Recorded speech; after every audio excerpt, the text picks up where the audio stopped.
de todos los temas que hemos revisado en las clases teóricas, siendo lo más puntual posible con los temas más importantes que le van a ayudar para su quehacer diario. Entonces, dentro de las evaluaciones más importantes dentro de la parte neurológica está la enfermedad cerebrovascular. Como dijimos en la parte teórica y posteriormente, es el 50% de todos los casos neurológicos que ustedes van a poder manejar. En ese contexto, nosotros tenemos que ver que la enfermedad cerebrovascular puede ser un evento isquémico o un evento hemorrágico. En ese contexto, el trastorno en el cual una área del encéfalo, o sea, de la corteza o en cualquier parte del cerebro, se afecta de forma transitoria o permanente por una isquemia o hemorragia, perdón, es lo que llamamos una enfermedad cerebrovascular.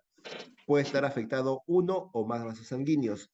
Por eso es importante hacer la determinación de acuerdo a la evaluación clínica de cuál es la sospecha del lado afectado y de la lesión diagnóstica. Entonces, a grosso modo, la enfermedad cerebrovascular se divide en isquemia o hemorragia. La isquemia puede ser global o focal. Normalmente vamos a hacer lesiones focales.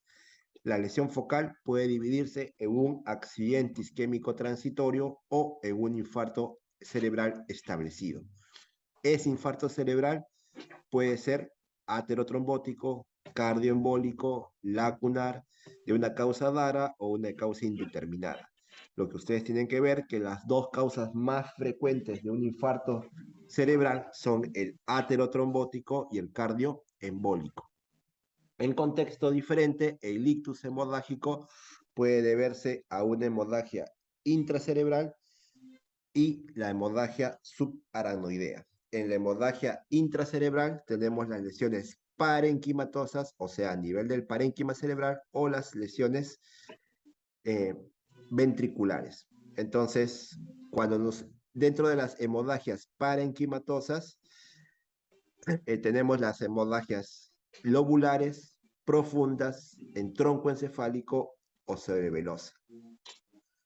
Entonces, es importante valorar de que cuando nosotros tenemos a los pacientes con una sospecha de SB, dividir isquemia o hemorragia.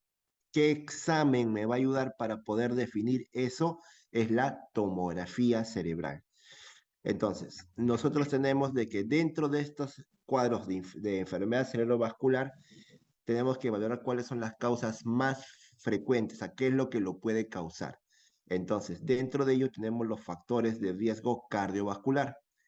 Hay factores de riesgo, recuerden, no modificables, que son la edad, el sexo, la etnicidad y la heredabilidad. Lo importante que ustedes deben saber es de que el paciente, mientras más edad tenga, mayor riesgo de un evento cerebrovascular. Las causas modificables tenemos la hipertensión, diabetes, dislipidemia, que haya tenido un accidente isquémico transitorio o un infarto cerebral previo, la fibrosis, la fibrilación auricular, la estenosis carotidia, pacientes con enfermedad coronaria cardíaca, el tabaquismo y también el consumo de alcohol. Otras causas no tradicionales o mucho menos frecuentes de stroke, tenemos afectación cardíaca valvular, como calcificación mitral, prolapso mitral, que el paciente presente el consumo o uso de estrógenos exógenos, infecciones crónicas, tuberculosis, brucela, bartonella, los pacientes con migraña, pacientes que tienen algún tipo de componente de migraña y pueden hacer también defectos vasculares, y los estados de hipercoagulabilidad que hemos dicho que puede ocurrir en los pacientes en los cuales tienen algún tipo de compromiso como una enfermedad autoinmune, lupus, síndrome antifosfolipídico. Entonces, cuando nosotros vamos a ver la parte del infarto cerebral, ustedes recuerden que hay una zona de infarto, o sea, una zona que está muriéndose. Esa zona de infarto o muriéndose va a ser la zona de mayor lesión. Pero hay una zona que es la parte de la penumbra, hay una zona donde el flujo sanguíneo está disminuido y hay una zona donde está el flujo sanguíneo normal. Nuestro objetivo es salvar la zona de penumbra en el contexto de un paciente con infarto. ¿De qué va a depender? del tiempo del inicio. Mientras más temprano podamos determinar un infarto, mucho mayor será el beneficio para el paciente. Entonces, la sintomatología clínica va a depender de la afectación del territorio de la arteria afectada. Las arterias afectadas pueden ser la cerebral anterior, la cerebral media, la cerebral posterior, las arterias del polígono de Willis, las arterias a nivel de la parte posterior, o sea, basilar, la carótida interna, la cerebelar o la vertebral. Entonces, cada una de las arterias va a tener un lugar de irrigación y el paciente cuando tenga una obstrucción o flujo de cada una de estas arterias va a dar un tipo de sintomatología establecida. Por eso nosotros cuando tengamos de lo que es el paciente con una déficit focal o un déficit eh, motor agudo o sensitivo o visual o de equilibrio, vamos a ir pensando lo que es la afectación de cada una de las arterias. Por eso, cuando vemos este tipo de afectación, vamos a ver de que de acuerdo al área afectada, por ejemplo, la arteria cerebral anterior, la arteria cerebral media, la arteria cerebral posterior y las vértebro-basilares. Entonces, si la afectación está en la posterior, ¿cuál es la característica fundamental de la lesión? La visión. Si el paciente está a nivel de la zona de la arteria cerebral media, ¿cuál va a ser una característica? La afectación de la parte de las extremidades y también alteración de el habla, la escritura y también del cálculo matemático. Y en las zonas también de la arteria cerebral media y en algunos contextos de la parte anterior, el habla, o sea, la forma de articulación de las palabras. ¿Cuáles son los infartos que debemos tener mayor cuidado? Los infartos vértebro-basilares. Los infartos de la zona vértebro-basilar irrigan o mantienen el equilibrio del flujo sanguíneo a nivel del bulbo raquídeo y de la protuberancia son importantes porque ahí tenemos núcleos de la parte respiratoria, generando que el paciente pueda presentar muerte de forma súbita. Entonces, cada una de las arterias va a irrigar una zona.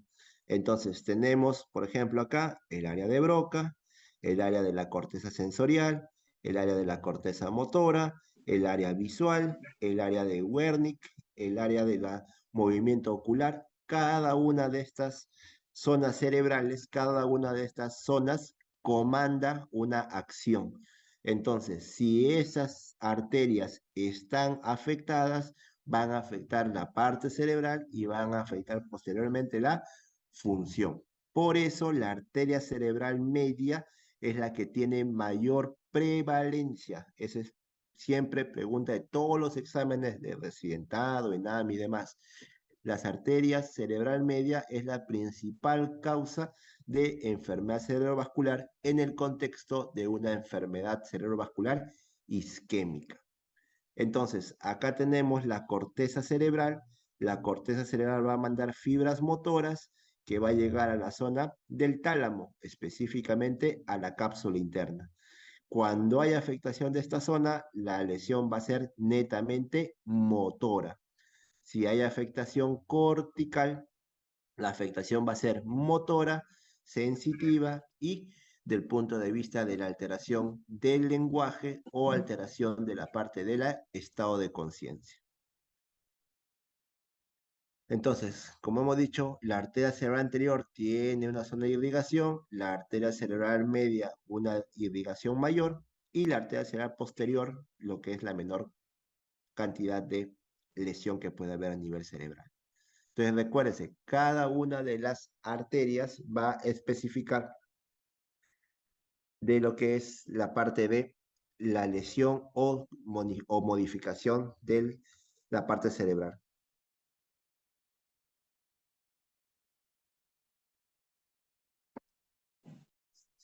Entonces, en este contexto vemos la parte de cada una de las arterias, la arteria cerebral anterior, la arteria cerebral media, la arteria cerebral posterior y la arteria cerebral vértebro-basilar, en el cual tenemos cada una de las características. Por ejemplo, en la arteria cerebral media tenemos una hemiparesia, una alteración sensitiva, puede haber una alteración visual y también puede dar una alteración de lenguaje, generalmente cuando está afectado el hemisferio dominante. Entonces, cuando nosotros tenemos una afectación de cada una de las arterias, vamos a determinar alguna característica clínica que nos va a ayudar para poder determinar dónde está la lesión. Las arterias cerebral anterior con la media pueden presentar casi los mismos síntomas. Por ende, nosotros vamos a ver de que cuando el paciente presente algún tipo de lesión, tenemos que dar las características del punto de vista del lenguaje, afectación sensitiva y también lo que es la parte de la afectación visual. Esas tres cositas, la afectación del lenguaje, la afectación sensitiva y la afectación visual, me va a poder ayudar a ubicarme dónde está la posible daño a nivel de la parte cerebral. Entonces, cuando nosotros tenemos un infarto cerebral, lo que tenemos que determinar es, ¿este paciente ha tenido un infarto cerebral o este paciente ha tenido un accidente isquémico transitorio? Esto también recuérdenlo porque es frecuente que pregunten en varios de los exámenes que ustedes van a ir rendiendo. ¿Cómo se define un accidente isquémico transitorio?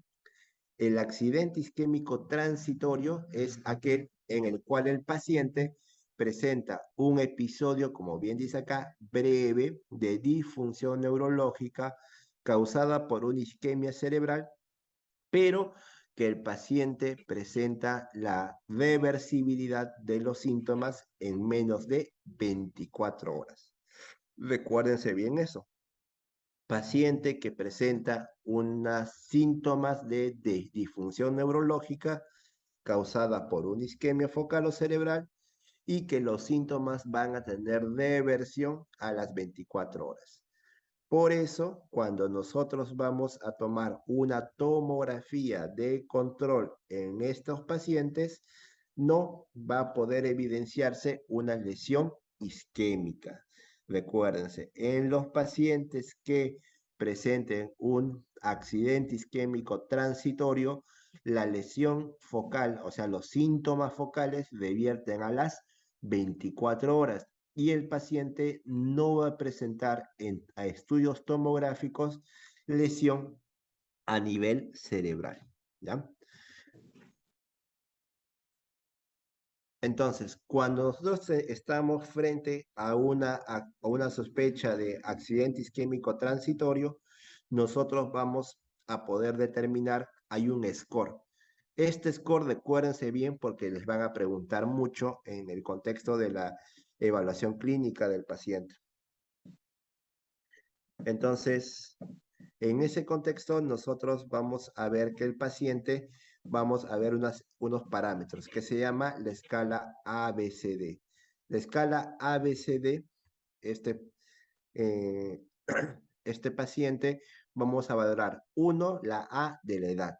Si el paciente tiene más de 60 años, si el paciente tiene B de blood pressure, o sea, de tener una presión arterial más de 140/90, si el paciente tiene afectación clínica demostrada, que es la paresia unilateral o alteración del lenguaje, y si el paciente, la duración del evento ha sido menor a 1 hora o mayor a 1 hora.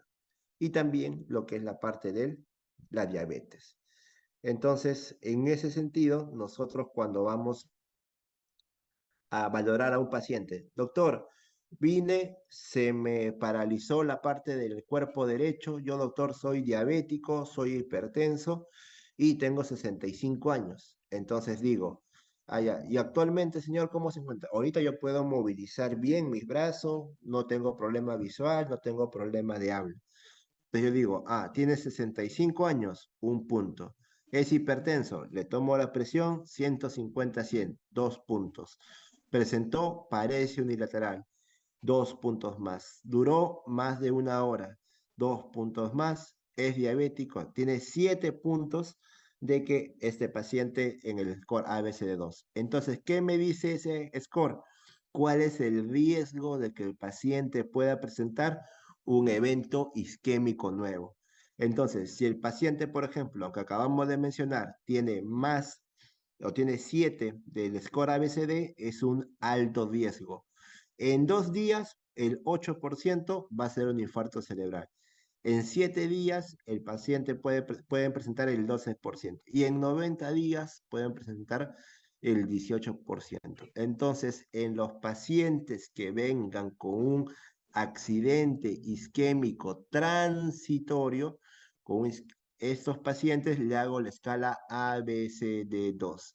Si el paciente presenta un ABCD2 más de 3, esos pacientes deben tener doble antiagregación, o sea, ácido acetil salicílico más clopidogrel, ambos por lo menos por 21 días. ¿Para qué? Para así evitar que el paciente haga un evento cerebrovascular y genere discapacidad. ¿Ya? No se olviden, todo paciente que haya presentado un accidente isquémico transitorio, hago el score ABCD2. Si el paciente tiene un riesgo o es moderado riesgo, o sea, más de 3 puntos, ese paciente doy doble antiagregación por lo menos por 21 días. Entonces, eso me ayuda para que el paciente no presente un infarto cerebral y así no quede secuelado.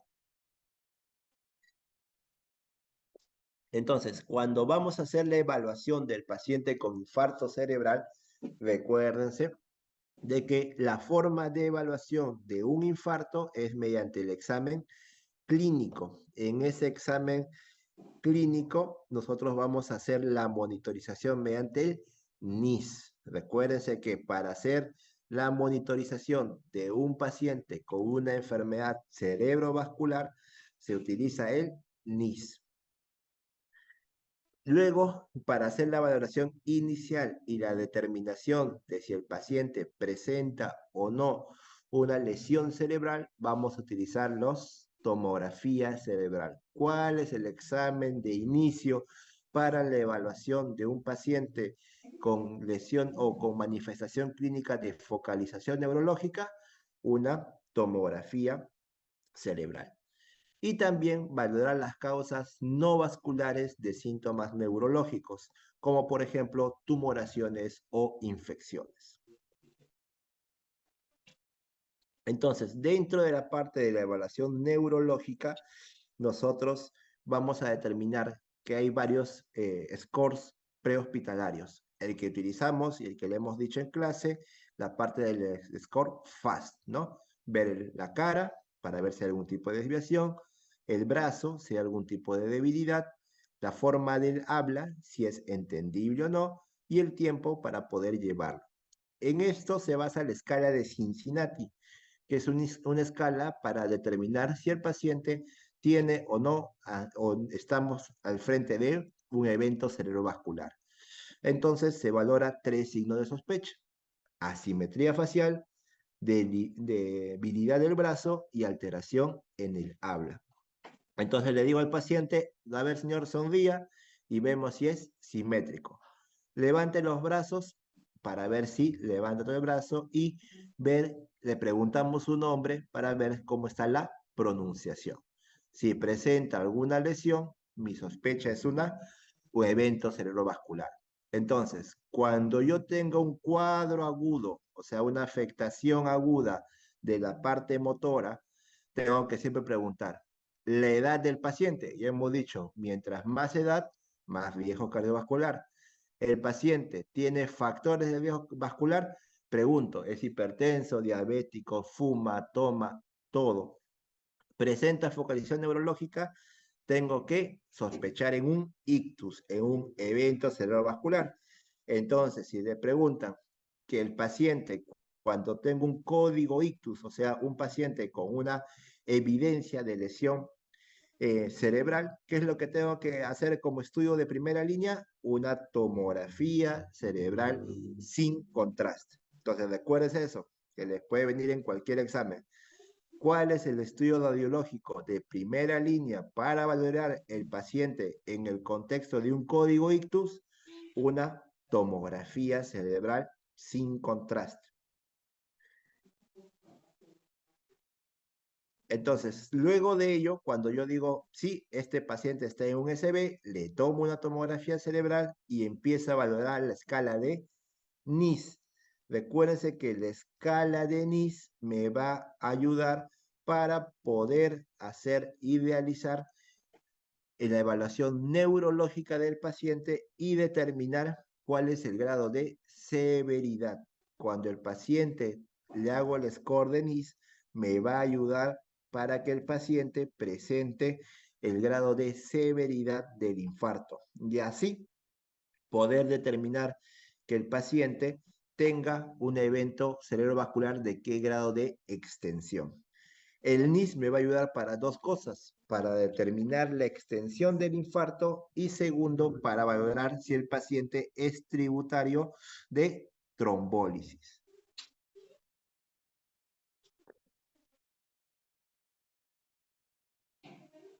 Entonces, nosotros cuando vamos a ver la parte del infarto cerebral, vamos a ver los infartos en fase aguda, que hay que recordar que el infarto cerebral isquémico, o sea, la lesión isquémica, empieza a aparecer a nivel tomográfico a las 24 a 48 horas. O sea, durante las primeras horas, la lesión isquémica no se ve a nivel de la parte tomográfica. Luego ya se evidencia el territorio afectado. Diferente con los cuadros de un infarto cerebral hemorrágico, en la cual la sangre que se va a ver hiperdensa, que se va a ver blanca, se ve desde el inicio de la afectación neurológica. Entonces, por ejemplo, acá en esta tomografía se ve el área hipodensa a nivel del hemisferio cerebral izquierdo y tiempo después, horas después, se ve la magnitud del infarto, como la área hipodensa ha aumentado e inclusive es tanta el área del edema que comprime el ventrículo. Entonces, siempre los infartos son evolutivos, o sea, van a ir avanzando con las horas hasta llegar a su acme o punto máximo entre las 48 y 72 horas. Por ejemplo, en este caso le han hecho una resonancia con perfusión. ¿Qué quiere decir eso? Que nosotros colocamos contraste y vemos cómo está el área cerebral perfundida. Entonces, en la resonancia vemos esta zona que es gris, es la zona que está adecuadamente perfundida, y esta zona blanca o hiperdensa, o hiperintensa, perdón, es la zona donde ha disminuido el flujo sanguíneo. Entonces, acá por eso se ve la irrigación con todos los vasitos y acá no se ve una zona más oscura. Entonces, los estudios de imágenes me ayudan para determinar el área afectada, por lo cual nosotros tenemos que valorar que el paciente tenga o no tenga una lesión cerebral de acuerdo al estudio tomográfico. Entonces, por ejemplo, si viene un paciente, tiene 50 años, refiere de que, doctor, hace un día, 2 días, estaba levantándome de la cama y no pude mover todo mi cuerpo del lado derecho. Entonces, si tengo una alteración motora hemicorporal, lo que tengo que pensar siempre es una lesión cerebral isquémica aguda. Y si, por ejemplo, el paciente yo le encuentro arrítmico, ¿cuál va a ser mi sospecha? Una embolia cardíaca. Si el paciente es hipertenso, diabético, fumador, una causa aterotrombótica. Y si es una lesión o una presencia de los síntomas de forma brusca, o sea, de la nada, siempre hay que valorar la causa hemorrágica. Entonces, recuérdense, porque eso también siempre le van a preguntar, si el paciente presenta la alteración del déficit motor o sensitivo de forma brusca, o sea, de la nada, el paciente caminando y se le pasa la nada, tengo que ver del contexto o índole isquémico, la sospecha es de embolia, y del contexto de la parte hemorrágica, una hemorragia intraparenquimal. Entonces, cuando son bruscos, o es hemorragia o es embolia. Entonces, si el paciente presenta un déficit de forma brusca asociado con ruidos cardíacos irregulares y asincrónicos, mi sospecha clínica va a ser una embolia cerebral. Recuérdenlo porque esto es frecuente que les pregunten, ¿no? Paciente joven o de una edad tal y le dicen, no, de forma súbita hemiplegia derecha y le encuentran al examen clínico arritmia. Ah, ya, mi diagnóstico, embolia cerebral.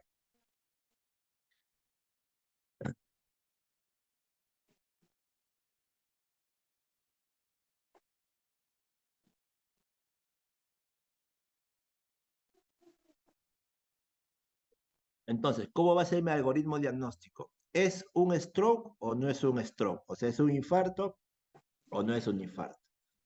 En este caso, vamos a ver, si el paciente no es un infarto cerebral, lo mando a triaje y hago el manejo propio de la patología que tenga. Si es un infarto cerebral, lo primero que debo preguntarme, ¿este paciente es candidato para trombólisis, sí o no? Si el paciente es candidato a la trombólisis, hago todo mi protocolo de trombólisis. Si no es candidato para revascularización endovascular, lastimosamente esto en nuestro medio no se da. Pero entonces, ¿qué quiere decir eso? Que si nuestro paciente llega con sospecha de un infarto cerebral, lo que hay que ver es si es candidato o no a trombólisis. Para trombolizar a un paciente, nosotros tenemos criterios de inclusión. Los criterios de inclusión van a ser que el paciente tenga un diagnóstico clínico con un déficit neurológico medible. ¿Cómo voy a medir el déficit neurológico? Mediante la escala de NIS. El tiempo de inicio del ictus, o sea, del infarto, debe ser menor a 4.5 horas y la edad debe ser mayor o igual a 18 años. Hay varias contraindicaciones, como por ejemplo que haya hemorragia cerebral, como que el paciente esté con signos de hipertensión endocraniana, si el paciente ha tenido un stroke hace menos de 3 meses, si el paciente ha presentado un traumatismo cráneoencefálico, o sea, hay varias indicaciones de contraindicación, pero obviamente nosotros tenemos que valorar el riesgo-beneficio cuando vamos a hacer el uso del alteplase. Y uno dirá, doctor, ¿y si el paciente llega a las 8, 12 horas, qué es lo que vamos a hacer? Vamos a hacer prevención secundaria. Recuérdense, si el paciente llega con un evento cerebrovascular en menos de 4 horas y media, mi indicación es trombólisis. Obviamente veo si tiene criterios de inclusión, si tiene alguna contraindicación y de acuerdo a eso utilizo la trombólisis. Pero si el paciente no tiene o tiene, perdón, más de 6 horas del evento, lo que yo voy a hacer es la prevención secundaria. Si el paciente es aterotrombótico, la prevención secundaria se hace con ácido acetil salicílico o clopidogrel. Y si el paciente tiene una arritmia, o sea, es un paciente que sospecho que sea un evento embólico, le doy profilaxis con anticoagulantes.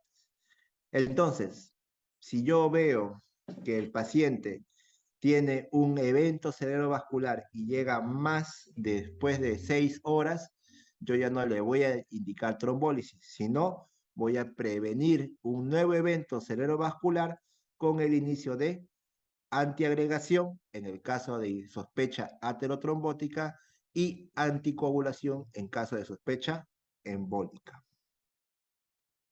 Por ejemplo, si yo tengo un paciente, a ver, les pongo un caso clínico. Tengo un varón de 75 años. Lo llevan a la emergencia porque por 3 horas presentó pérdida de visión, disartria, hemiparesia. Le tomo sus funciones vitales, presión en el límite, frecuencia cardíaca normal, frecuencia respiratoria normal. Le tomo sus ruidos cardíacos normal.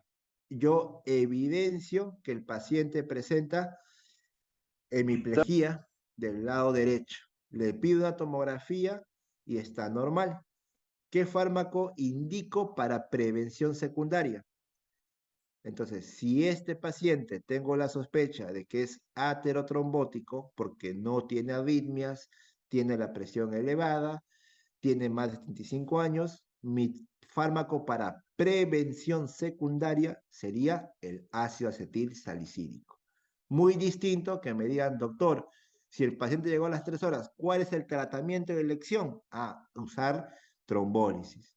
Doctor, el paciente tiene igual, pero tiene arritmia. Entonces, en ese contexto, el uso de anticoagulantes como la warfarina. Entonces, recuérdense bien en quién vamos a dar trombólisis y en quién vamos a dar prevención secundaria.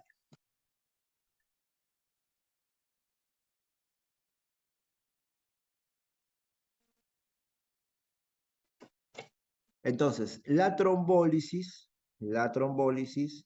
vamos a ver el activador de plasminógeno tisular, el famoso alteplase, vamos a dar en dosis de 0,9 miligramos por kilo de peso, siendo la dosis máxima de 90 miligramos. Se va a colocar 10% en bolo y el resto en 1 hora. Entonces, en todo paciente que yo voy a generar o que voy a utilizar el alteplase, tengo que estar siempre monitorizado, sea en una unidad de ictus, o sea, en lo que llamamos código stroke, o en una UCI. Si el paciente presenta cefalea severa, náuseas o vómitos, o un deterioro neurológico medible con un aumento del NIS, tengo que suspender la infusión del alteplase y realizar una tomografía urgente. En el contexto de la trombólisis, voy a estar monitorizando y controlando la presión arterial cada 15 minutos por 2 horas, cada 30 minutos por 6 horas y cada hora hasta completar las 24 horas. Siempre que el paciente, esa es pregunta de residentado, ENAMI, de casi todos, a partir de qué presión arterial inicio el control y manejo de la presión arterial, nuestro objetivo cuando vamos a iniciar el tratamiento con alteplase, nuestra presión arterial debe ser menor a 185/110. Recuérdense, ¿cuál es el valor de presión arterial cuando vamos a tener un paciente con ACV isquémico e indicación de trombólisis? O sea, antes de poner el trombolítico, ¿cuánto tiene que estar la presión? Menor a 185/110. Y si el paciente durante o post trombólisis tiene presiones mayores de 180/105, a ese paciente voy a darle tratamiento antihipertensivo, porque los incrementos de presión arterial pueden generar hemorragia cerebral. Cuando le hago la trombólisis, nada de colocarle sondas, ni nasogástrica, nada de colocarle catéteres venosos, nada de colocarle sonda Foley, porque si yo invado al paciente, puedo producirle hemorragia.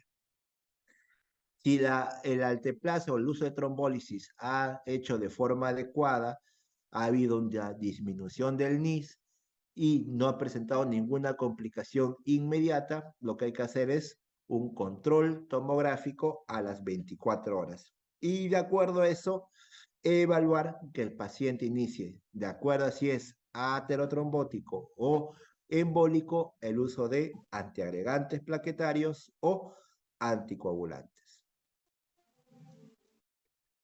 Entonces, recuérdense bien, si el paciente, para yo iniciar trombólisis, tengo que mantener al paciente con una presión menor de 185/110. Entonces, si viene un paciente con 200/100, ¿qué tengo que hacer?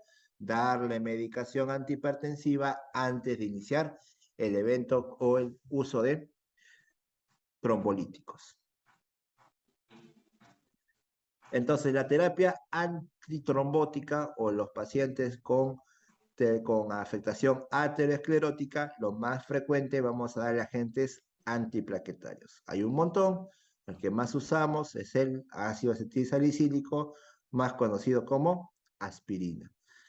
En esto, el uso de antiagregantes, ¿con eso voy a prevenir un infarto? Sí, pero hace solamente una reducción del riesgo negativo en un 22%.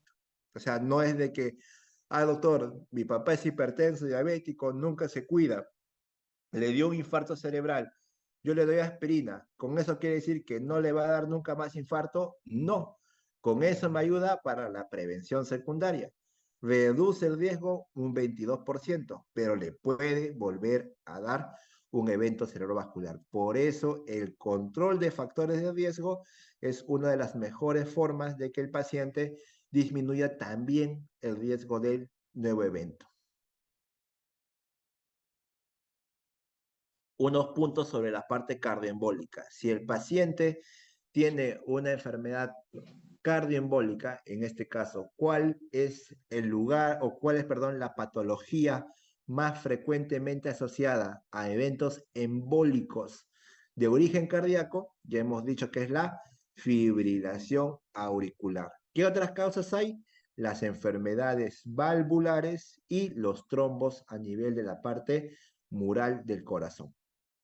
Entonces, la enfermedad valvular y los trombos murales también están asociados con cuadros de cardioembolismo. ¿Cuál es el más importante? La fibrilación auricular.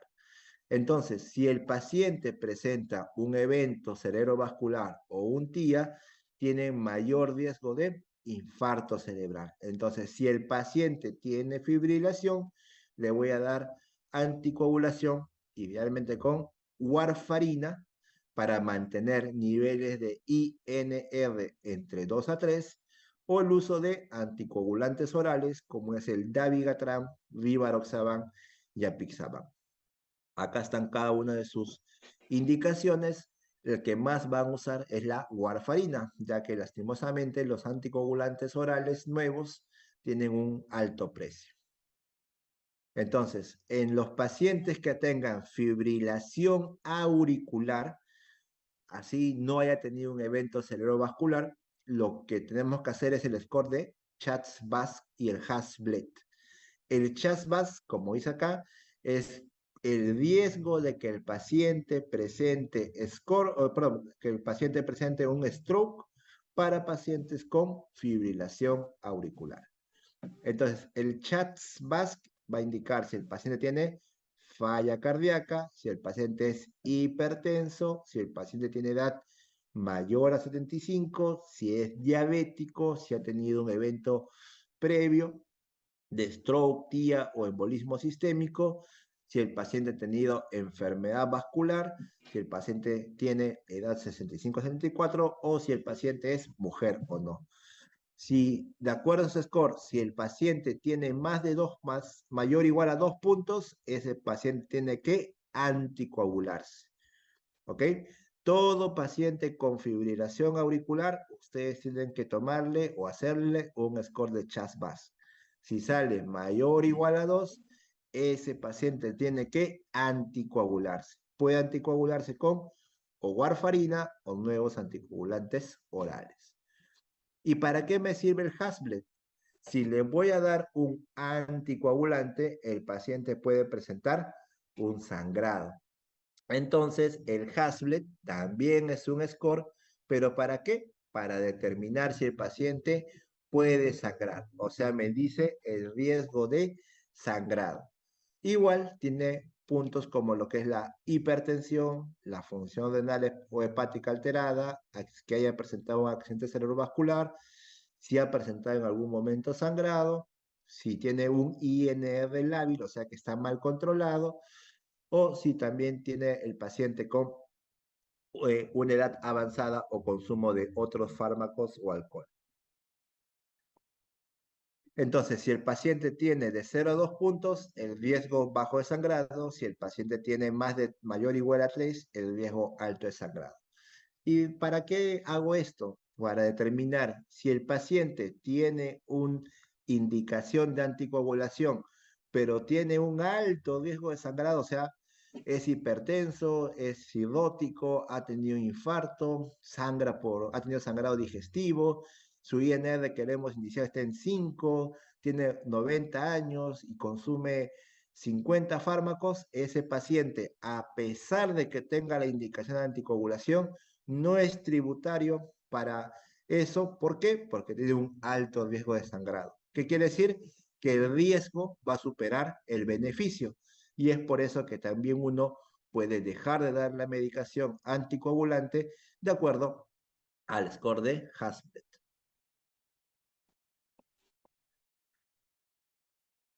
Ahora el otro punto es los SB hemorrágicos. Los SB hemorrágicos representan el 10 a 15% de los SBs. En ese contexto hay dos tipos de hemorragia: las hemorragias intraparenquimales y las hemorragias subaracnoideas. En este caso es importante porque las hemorragias cerebrales generan mortalidad de forma mucho más temprana. O sea, los pacientes, en su sobrevida durante los primeros 21 días es mucho menor que en los pacientes con SB isquémico. El 50% de los infartos cerebrales hemorrágicos fallecen durante la primera semana de internamiento del paciente. Y es por eso que hay que tener cuidado, porque es una enfermedad de alta mortalidad. Entonces, cuando nosotros tengamos un infarto hemorrágico, hay que siempre informar a la parte de la familia de que este paciente puede presentar muerte de forma súbita. Y eso hace de que nosotros tengamos ese cuidado de que pueda presentar cualquier tipo de alteración. Entonces, cuando nosotros vamos a valorar a estos pacientes, ¿cuál es la etiología? ¿Cuál es la causa más frecuente? La hipertensión arterial. Eso no se olvide. La causa más frecuente de un infarto hemorrágico es la hipertensión arterial. La angiopatía amiloide es un cambio del flujo sanguíneo vascular que puede presentar microsangrados por áreas microaneurismáticas y está asociado a la edad. ¿Qué quiere decir eso? Que aparecen los adultos mayores a 60 años. Luego tenemos las malformaciones arteriovenosas y o los aneurismas cerebrales.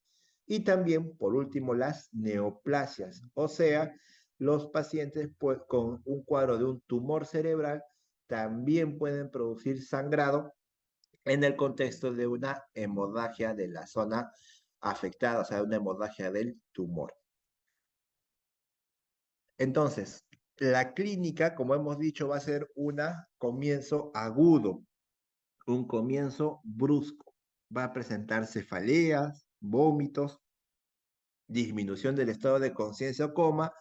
Los infartos cerebrales hemorrágicos van muy asociados con crisis convulsiva y también pueden ser bastante parecidos a los que son los eventos isquémicos. Por eso, otra vez, le vuelvo a repetir por enésima vez, cuando tenga un paciente con sospecha de SB, mi examen de inicio para determinar o hacer mi conducta diagnóstica y terapéutica va a ser una tomografía cerebral sin contraste. Si yo veo una lesión hiperdensa, esa lesión es hemorrágica. Entonces, las hemorragias pueden ser, como hemos dicho, intracerebrales, o sea, van a afectar el parénquima cerebral, y otras van a ser subaracnoideas, que generalmente va a estar asociado con hemorragia a nivel ventricular, o sea, la sangre va a ir por los ventrículos, tercer ventrículo, por la parte de la zona de irrigación ventricular. Entonces, ¿qué características van a tener? Las hemorragias intracerebrales clínicamente presentan un déficit marcado y súbito de la de los signos neurológicos y además van a dar síntomas de hipertensión endocranial, que es dolor de cabeza, vómitos explosivos y papiledema. En cambio, en las hemorragias subaracnoideas son pacientes que te van a decir, doctor, me duele mucho la cabeza, nunca me había dolido tan fuerte la cabeza, de forma súbita. Luego, el paciente presenta dolor a nivel de la parte nucal, empieza a presentar rigidez de nuca, empieza a presentar síntomas neurológicos, pierde la conciencia y también se ve los signos de hipertensión endocraniana. Entonces, la hemorragia subaracnoidea, la forma de diferenciarlo es que el paciente se va a quejar de una cefalea intensa que lo despierta. Luego viene la afectación del sensorio, puede volver a despertar, pero ya se le ve más somnoliento. Va a presentar rigidez de nuca y va a afectar alteración de pares craneales. Entonces, si ustedes tienen un paciente con cefalea intensa, luego seguido por síntomas neurológicos y alteración del estado de sensorio, siempre sospechen una hemorragia subaracnoidea. Si el paciente de forma súbita presenta un déficit neurológico y luego dolor de cabeza con vómitos, sospechen una hemorragia intracerebral. Entonces, las hemorragias intracerebrales o intraparenquimales, ya hemos dicho, una de las principales causas o la más importante es la hipertensión. En cambio acá es una lesión redondeada, única, que está alojada a nivel de la parte talámica. Este es típico de la angiopatía amiloide. Y esto es una lesión hemorrágica, pero con un gran edema. Recuérdense, eso también, si el paciente presenta una hemorragia intraparenquimal con un edema marcado perilesional, siempre hay que pensar en cáncer, en un tumor a nivel encefálico. Entonces tenemos lesiones, por ejemplo, cuando yo veo los surcos llenos de sangre y veo el ventrículo, esta es una hemorragia subaracnoidea. ¿Cómo va a presentarse clínicamente? Un paciente que viene por una cefalea intensa, súbita, puede perder el conocimiento, luego lo recupera, pero ya empieza a presentar síntomas neurológicos, afectación motora, afectación sensitiva y alteración del estado de conciencia. Esto es una hemorragia intraparenquimal, tiene afectación, sangrado, el edema es pequeño, solamente circundante a la lesión. Esto es típico de las enfermedades hipertensivas. Yo tengo una hemorragia a nivel de la parte talámica, pequeña, localizada, organizada. Esto es lo típico de angiopatía amiloide. Tengo una lesión hemorrágica con un montón de edema circundante. Eso tengo que pensar en tumor cerebral.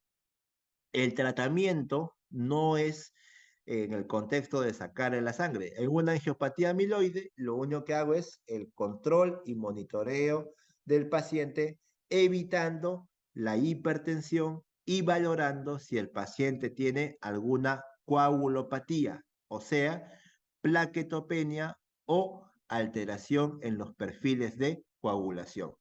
Doctor, mi tío toma warfarina, fue al hospital, le tomaron INR en 10 y hoy día ha amanecido sin mover el hemiscuerpo derecho. Le tomo su tomografía, veo tremendo infarto en el lado izquierdo. Entonces, ¿qué tengo que hacer? Suspender el anticoagulante y darle el tratamiento para que el paciente pueda volver a presentar los niveles de coagulación de forma normal. O sea, si el paciente presenta hemorragia cerebral en el contexto del uso de warfarina, recuerden que el antídoto de la warfarina es la vitamina K o fitomenadiona. Pero si el paciente tiene un evento de sangrado mayor, se utiliza el plasma fresco congelado. Recuérdense, paciente con hemorragia y INR elevado, nosotros vamos a dar tratamiento con vitamina K como el antagonista, como el antídoto, y el uso de plasma fresco congelado para revertir la anticoagulación. Y si el paciente tiene sangrado, sigue sangrando, es una malformación, es una aneurisma y presenta signos de hipertensión endocraniana, signos de enclavamiento, ¿qué tengo que hacer? Tratamiento quirúrgico, o sea, hacerle una craniotomía descompresiva para que el paciente disminuya la hipertensión endocraniana. Listo, entonces DSB, recuérdense a qué se denomina un TIA. Ya hemos dicho, los TIAs presentan, o accidentes químicos transitorios, presentan un déficit focal, en menos de 24 horas se revierte y no va a producir lesión a nivel cerebral.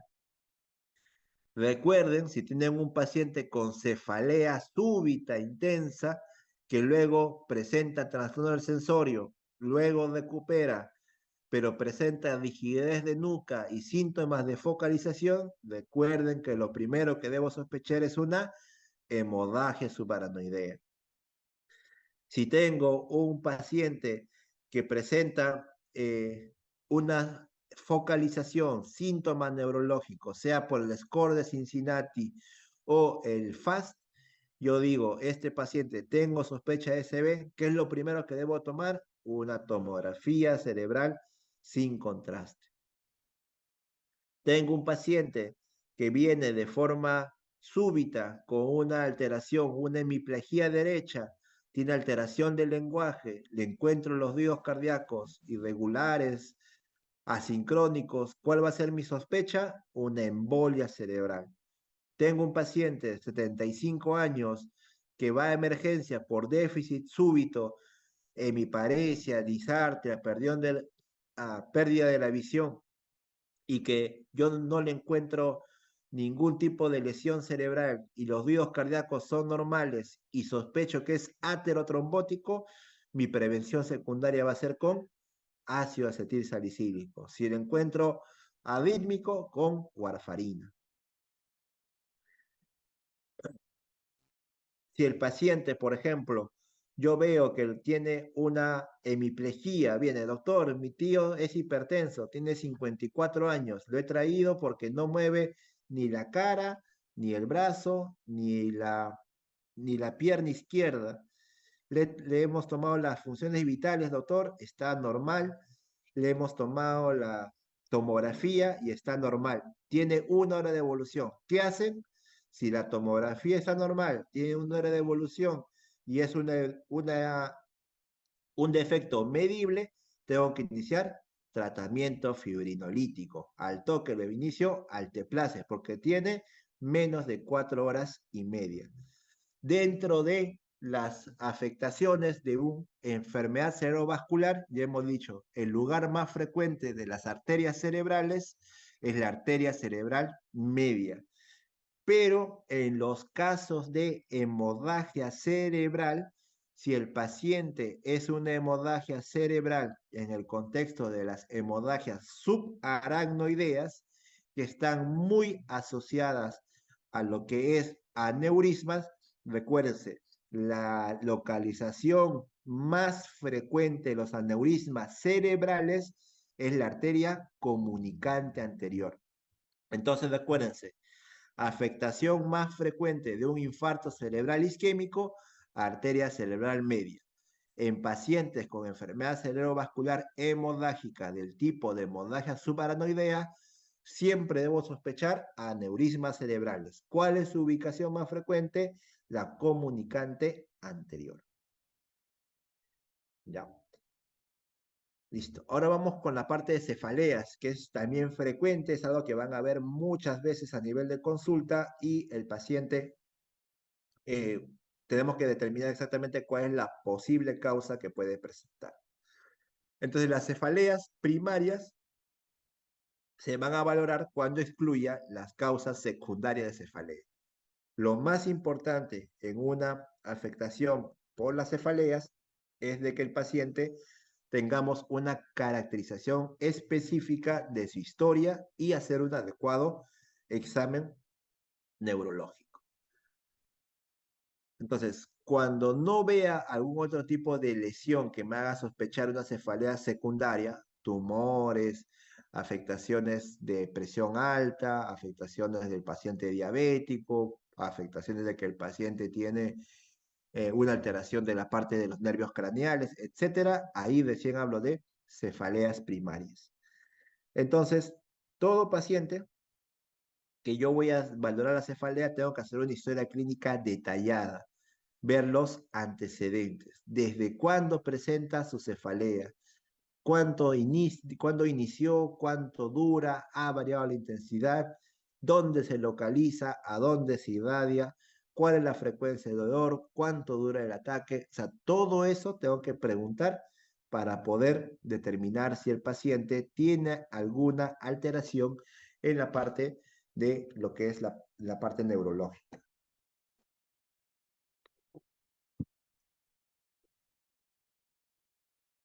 Entonces, cuando el paciente presente una cefalea, preguntar todas las características, si hay síntomas y signos asociados, cuál es la intensidad, presenta algún tipo de otra afectación visual, sensitiva, consume medicamentos, toma analgésicos, cómo es el tipo de dolor, le pulsa, le oprime, qué le aumenta, qué le disminuye, todo le debo de preguntar. ¿Para qué? Para ver si el paciente tiene lo que llamamos banderas rojas, ¿ya? Banderas rojas no es cuando tienes a tu novia tóxica, no, las banderas rojas en la parte de la evolución o caracterización de los pacientes con cefalea, esto me va a indicar que este paciente requiere algún tipo de estudio. Entonces, si el paciente presenta alguna de estas características asociadas a la cefalea, yo tengo que pensar en que este paciente requiere un estudio o no es una cefalea primaria. Entonces, cuando el paciente presenta fiebre o se incluyen síntomas sistémicos, tengo que pensar que es otro tipo de cefalea. Si el paciente tiene antecedentes de neoplasias, obviamente tengo que pensar en metástasis o neoplasias cerebrales. Si el paciente presenta déficit o neurológico, ya hemos dicho, si el paciente presenta una cefalea intensa, hay que pensar en alteraciones vasculares. Si el paciente de la noche a la mañana le da un dolor de cabeza súbito, abrupto, demasiado dolor, ya hemos dicho, hemorragias subaracnoideas. Si el paciente tiene más de 50 años, también tengo que presentar o sospechar algún tipo de lesión que esté causando la cefalea. Si el paciente viene, le va o es un cambio sobre los dolores de cabeza normal que tengan, también. Y si el paciente presenta dolor de cabeza al cambio posicional, es también motivo de evaluación. Por eso es importante que el paciente lo caractericemos bien.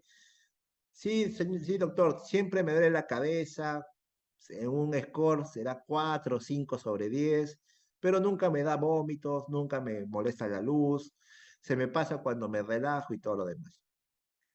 Pero si ese mismo paciente viene y te dice, doctor, ayer tuve un dolor de cabeza muy intenso, 10 sobre 10 que me mantiene, y ahora mire, doctor, no puedo mover el ojo, ah, ya, esto no es un dolor de cabeza común y silvestre, tengo que hacerle estudios. Entonces hay un montón de causas para poder valorar lo que es la parte de las red flags. Entonces, dentro de la clasificación internacional de cefaleas, tenemos que dentro de las primarias, las más frecuentes, recuérdense que eso siempre se pregunta, es las cefaleas tipo tensionales. Las cefaleas tipo tensionales representan el 70% de las cefaleas en general de las cefaleas primarias, mientras que las cefaleas secundarias están asociadas a infecciones sistémicas. Cuando están con la gripe, ¿no? Y con su moco, con su tos, dolor de garganta, ¿qué es lo que va a producir? Dolor de cabeza. Entonces, es parte de una evolución de una patología como tal, siendo las infecciones sistémicas las más frecuentes como causa secundaria de dolor de cabeza. Entonces, las cefaleas primarias tenemos a la migraña, la muy conocida, más afectada a mujeres, la cefalea tensional, la cefalea trigémina autonómicas y otras cefaleas primarias. Entonces, ¿cuál es la que más la ven o la que van a escuchar? Es la cefalea tipo migraña. ¿Por qué? Porque está sobrediagnosticada. Todo paciente que venga por dolor de cabeza y sea mujer, le dicen, ah, es un cuadro de migraña. Y no, no siempre es así. Obviamente es más frecuente en mujeres, ¿no? Aparecen el 18% de mujeres, 6% de varones. En promedio está afectado el 5 a 10% de la población. O sea, es una enfermedad ultra frecuente. Es más frecuente en adultos jóvenes que estudian medicina, más frecuente, no mentira, lo frecuente en adultos jóvenes, tiene un pico de incidencia máxima entre 15 a 30 años, está asociado con antecedentes familiares, o sea, la mamá también tenía migraña, la abuela también tenía migraña, y así sucesivamente. Entonces, las características que ustedes siempre deben de valorar en un paciente con migraña es que el paciente tenga un dolor a nivel de la parte hemicranial, o sea, se localiza en la mitad de la cabeza preferentemente. Luego, que el dolor sea un dolor tipo latido o punzada, que el paciente pueda asociarse con náuseas y vómitos, y ahí es importante la intensidad. ¿Por qué? Porque el dolor de la migraña puede ser un dolor 10 sobre 10, 20 sobre 10 si quiere, porque es un dolor muy intenso, que el paciente le genera muchas alteraciones que le genera mayor y mayor dolor. Entonces, dentro de las clasificaciones de migraña, como van a ver acá, hay un montón de tipos de migraña. Migraña sin aura, migraña con aura, migraña hemipléjica, migraña de tronco encefálico, migraña retiniana, hay un montón de migrañas. Lo que ustedes deben de recordar son las migrañas con aura y las migrañas sin aura. Las migrañas con aura son fenómenos neurológicos focales que se preceden o acompañan a la migraña. Demoran más de 5 minutos para alcanzar su máxima expresión y tienen una duración menor a 60 minutos. La cefalea, o sea, el dolor de cabeza, va a iniciar dentro de los 60 minutos de terminar el aura. ¿Qué quiere decir eso?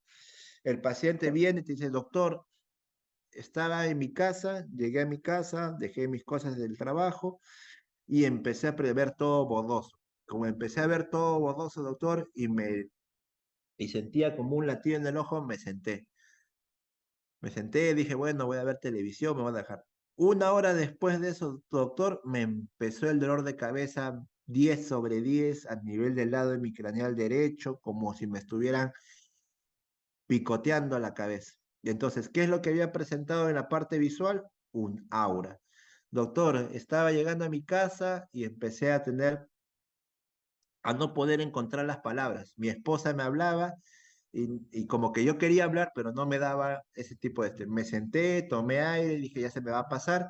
Y después de una hora me dio un dolor de cabeza intenso, que por lo cual estoy viniendo. Entonces, las migrañas con aura son fenómenos neurológicos que van a estar asociados a la presentación previa del estado migrañoso. Las migrañas sin aura son solamente la migraña común, que es la cefalea recurrente con episodios desde 4 hasta 3 días de evolución, en las cuales las características son lo que normalmente le enseñan, ¿no? Que sea de localización unilateral, que sea de forma pulsátil, que la intensidad sea moderada a severa, que empeora con la actividad física y que se asocia con náusea, fotofobia o fotofobia. O sea, cuando hay sonidos fuertes, cuando hay luces fuertes, el paciente le va a presentar más dolor.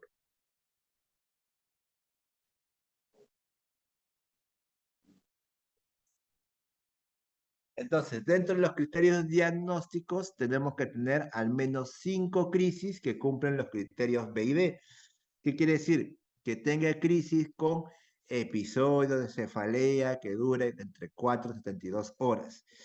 Que la cefalea presente localización unilateral, carácter pulsátil, dolor de intensidad moderada o severa, o que empeore con actividad física, o que presente alguno de los siguientes síntomas: náuseas y vómitos, fotofobia o fonofobia. Y que el paciente no tenga otro diagnóstico u otra sospecha diagnóstica aparte de ello.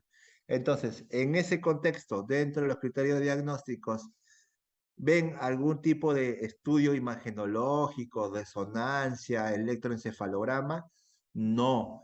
El diagnóstico de los cuadros de migraña es netamente clínico. Entonces hay que dejar de engañar a la gente diciendo, no, tienes una tomografía y ahí se ve la migraña. No se ve nada. Es importante eso porque muchas personas con dolor de cabeza le van a pedir un montón de estudios. Y lo más importante que es la caracterización de los síntomas clínicos de la migraña o cefalea. Las migrañas crónicas son cuando la cefalea aparece durante 15 días o más al mes, durante más de 3 meses y que al menos dure 8 días al mes. Entonces, la cefalea o la migraña crónica son lo que llamamos que el paciente ya tiene episodios de migraña de forma frecuente. Estos pacientes van a llegar a cada dato de emergencia diciendo, doctor, me duele la cabeza, doctor, me duele la cabeza. Y en estos pacientes son aquellos que voy a dar tratamiento profiláctico. Recuérdense que eso también siempre preguntan. Las migrañas crónicas, dependiendo del tipo de incidencia de los cuadros de dolores de cabeza, voy a dar tratamiento profiláctico. O sea, voy a prevenir de que le dé el dolor. Y el estatus migrañoso es cuando el paciente tiene su ataque de migraña y el dolor no desaparece hasta más de 72 horas. O sea, imaginen estar con dolor de cabeza por más de 3 días consecutivos. Esto es lo que llamamos estatus migrañoso. Entonces, el tratamiento para la migraña es tratamiento abortivo. No quiere decir de que se va a abortar, sino que con eso busco detener el dolor de cabeza. ¿Cuál es el tratamiento inicial de elección? El uso de AINES, naproxeno, ibuprofeno, ketorolaco, ketoprofeno, entre otros. Luego la ergotamina y derivados, el uso de triptanes, son tratamientos para el control del dolor. Si el paciente presenta dolores de forma frecuente en lo que llamamos una migraña crónica, en ese sentido, en ese sentido, nosotros tenemos que dar profilaxis. ¿Cuál es el tratamiento inicial para valorar la profilaxis de un paciente con migraña crónica? Es los usos de beta bloqueadores, el uso de propranolol. Recuérdense, si el paciente presenta episodios de migraña de forma recurrente crónica, el fármaco de elección para determinar o disminuir la tasa de incidencia de los episodios va a ser el uso de beta blocks. También se puede solicitar o se puede usar bloqueadores de canales de calcio, antidepresivos tricíclicos y hasta anticonvulsivantes, pero el que se inicia de forma predilecta es el uso de propranolol.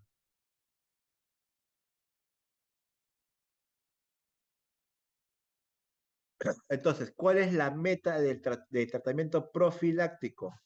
Disminuir la frecuencia, duración e intensidad de las crisis. Entonces, estos fármacos, los calcio antagonistas, anticonvulsivantes o beta bloqueadores, me ayudan en eso. Ya saben que el más frecuentemente usado o de elección es el propanolol y otros frecuentes que se utilizan son el ácido valproico y la gabapentina.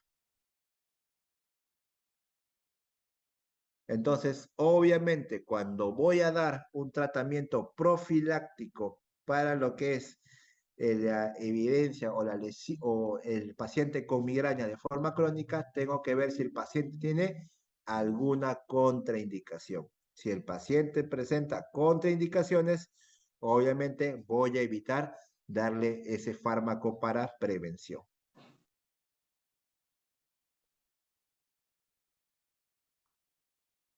Entonces, ¿cuál es cuál es la causa de cefalea más frecuente? O en las cefaleas primarias, la cefalea tensional. Entonces, recuérdense que eso también siempre se pregunta. ¿Cuál es la causa más frecuente de cefalea? La cefalea tensional. Es la cefalea primaria más frecuente, tiene una distribución en banda, o sea, como si le hubieran colocado una banda en la cabeza, es holocraneana, es opresiva, puede durar de horas a días, generalmente no va con síntomas acompañados, salvo un ligero mareo, pueden aparecer de forma diaria o episódica, se incrementa al progresar al día y generalmente está asociado a estrés. El tratamiento, igual, antiinflamatorios, antidepresivos tricíclicos o el uso de miorelajantes como orfenadrina. Entonces, por eso es importante en estos pacientes caracterizar, ¿no? Caracterizar de que si el paciente presenta o no los síntomas de cefalea, cómo está presentando los síntomas clínicos y de acuerdo a eso determinar la probable causa de cefalea. Cefalea tensional generalmente va a dar el típico, ¿no? Dolor compresivo a nivel de la parte temporoparietal, dolor a nivel de la parte nucal, entonces puede producir síntomas de cefalea por horas o días. Entonces, la cefalea tensional también tiene criterios diagnósticos. Los criterios diagnósticos que presente características de ser bilateral, de ser opresiva, de una intensidad leve o moderada y que no va a empeorar con la actividad física, cosa que sí lo hace las cefaleas tipo migraña. Puede estar asociado a veces con fotofobia o fonofobia, pero no produce ni náuseas ni vómitos. Y por último, dentro de las cefaleas primarias tenemos las cefaleas en racimos. Las cefaleas en racimos son alteraciones o también llamadas cefalea de Horton. Recuérdense que así preguntan en el examen, ¿no? La cefalea en Horton, que es un tipo de dolor de cabeza en los cuales el paciente va a presentar un dolor típicamente en la parte nocturna, o sea, le va a dar el dolor de cabeza en la noche. Va a estar haciendo afectación del punto de vista facial, viéndose una dilatación de la arteria temporal, un dolor de cabeza asociado a dolor ocular que puede producir tosis, ojo rojo y que el paciente puede presentar epífora, o sea, lagrimea y pierde secreción nasal por la parte del conducto nasal.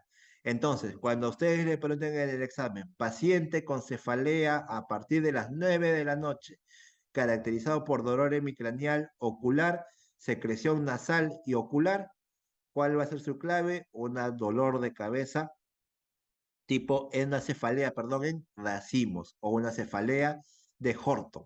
¿Ya? No se olviden eso que siempre pregunto. Listo, entonces tenemos cefaleas primarias, recuérdense, cefalea tipo migraña, pulsátil, unilateral, con episodios recurrentes y que va a estar caracterizado por el incremento a la actividad física, a los sonidos y a las luces fuertes. Asociado con ello la migraña siempre con un síntoma asociado, náuseas, vómitos. Puede presentarse con aura y sin aura. Con aura es la afectación focal o una alteración neurológica que va a predecir el dolor de cabeza. En cambio, la cefalea tensional, que es la más frecuente, es un dolor de cabeza en cinturón que va a ser opresivo, que va a estar generado con dolor a nivel de la parte cervical y temporoparietal. No va a estar asociado ni a náuseas, ni a vómitos, no va a estar asociado con los cambios a nivel de la parte de la actividad física, por lo cual es lo que va a generar la diferencia entre esos dos tipos de cefalea. Y la cefalea en racimos o cefalea de Horton es cuando el paciente presenta un dolor unilateral a predominio nocturno con secreción nasal y ocular de forma frecuente. Entonces vamos a las enfermedades neuromusculares. Entonces, toda enfermedad neuromuscular, la clínica que voy a determinar es la debilidad. La debilidad, luego tengo que ver, esa debilidad va con atrofia, esa debilidad va con síntomas sensitivos, esa debilidad va con fasciculaciones o esa debilidad va con fatigabilidad. Entonces, como hemos visto en las clases teóricas, las vías o la vía motora va a empezar a nivel del sistema piramidal por el tracto córtico-espinal. Empiezan las fibras motoras desde la corteza, van por la parte del tálamo, cápsula interna, se van para la parte del mesencéfalo, bulbo, protuberancia y llega a la médula, donde la zona espinomedular es donde se va a dar la decusación. ¿Qué quiere decir esto? Que si yo tengo una afectación del lado izquierdo, por el trayecto va a ser la lesión, o perdón, va a ser los síntomas en el lado contralateral. Por eso los síntomas clínicos de la debilidad de las enfermedades de primera motoneurona van a ser cruzados, o sea, los síntomas, si la lesión, perdón, es del lado izquierdo, los síntomas del lado derecho, si la lesión es del lado derecho, los síntomas del lado izquierdo. Ya por debajo de esta vía del tracto córtico espinal va a ser, ya no va a ser la afectación cruzada, sino va a ser ipsilateral. Y en la parte medular tenemos la asta anterior y la asta posterior, en las cuales van a salir las raíces nerviosas y de las raíces nerviosas los nervios periféricos que van a llegar al músculo, que es el órgano efector de la actividad motora de nuestro cuerpo. Entonces, esto es lo que siempre les digo en todas las clases. ¿Cuál es la comparación entre afectación de neurona motora superior y neurona motora inferior? La neurona motora superior, en ambas van a haber debilidad, pero el tono muscular en las afectaciones de primera motoneurona va a estar incrementado, o sea, va a haber espasticidad, va a haber un tono muscular aumentado. En las de segunda motoneurona va a estar disminuido, por lo cual lo que va a dar es flacidez. Los reflejos van a estar incrementados. Recuérdense, los reflejos osteotendinosos a nivel de la parte de lesiones de primera motoneurona van a estar elevados y las afectaciones por la parte de la segunda motoneurona van a estar disminuidos. Por eso es importante que ustedes puedan hacer la disquisición entre la parte de los reflejos. Entonces, cuando el paciente presente hiperdeflexia, nosotros que tenemos que valorar es que el paciente presente una lesión de primera motoneurona. Si el paciente tiene hipodeflexia, la lesión va a estar en segunda motoneurona. El tamaño o la masa muscular, vamos a ver de que en las pacientes con lesión de primera motoneurona van a estar normal, rara vez ya por el desuso se atrofian. En cambio, en las neuronas, en la afectación de segunda motoneurona, al toque, las lesiones genera atrofia muscular. Las fasciculaciones son presentes en la afectación de segunda motoneurona y el signo de Babinski es positivo en la primera motoneurona. Entonces recuérdense que durante la afectación de primera motoneurona todo se va hacia arriba, incrementa el tono, incrementa el reflejo y el Babinski es positivo.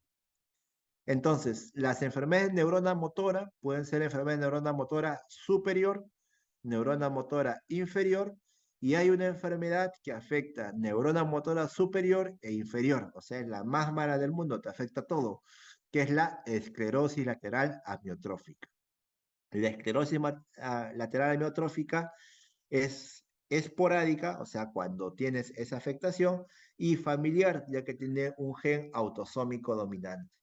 La etiología es desconocida, hasta el momento no lo sabemos y no tiene ningún tipo de predilección por el sexo.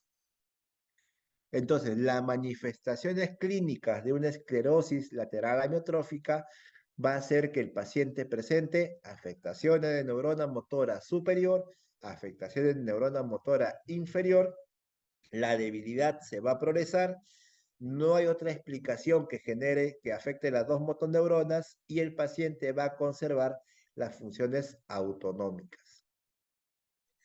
Entonces, este es el típico ejemplo de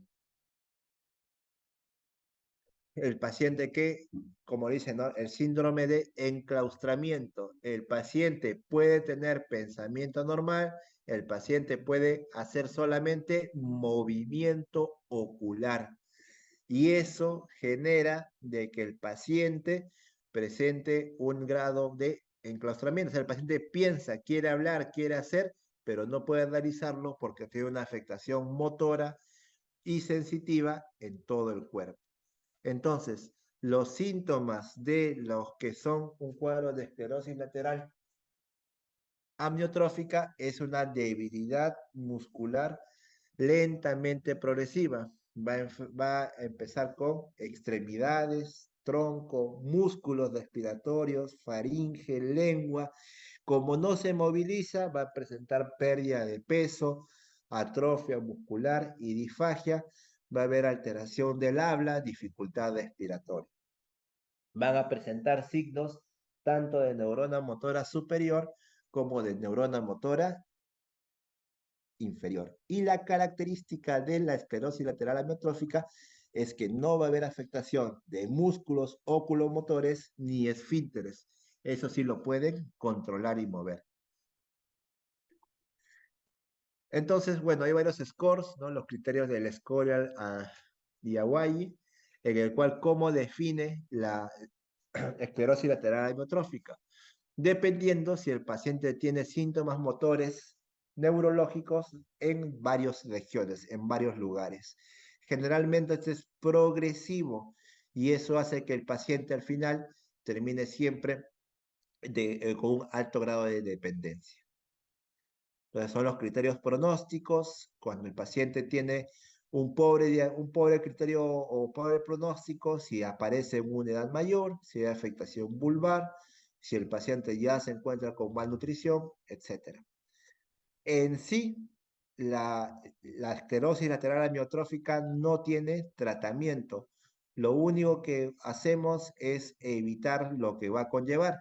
Si el paciente no se va a movilizar, va a perder peso. Si el paciente no puede movilizar secreciones, va a producir cialorrea, mayor cantidad de secreciones respiratorias, movimientos musculares como fasciculaciones. Solamente vamos a controlar los síntomas.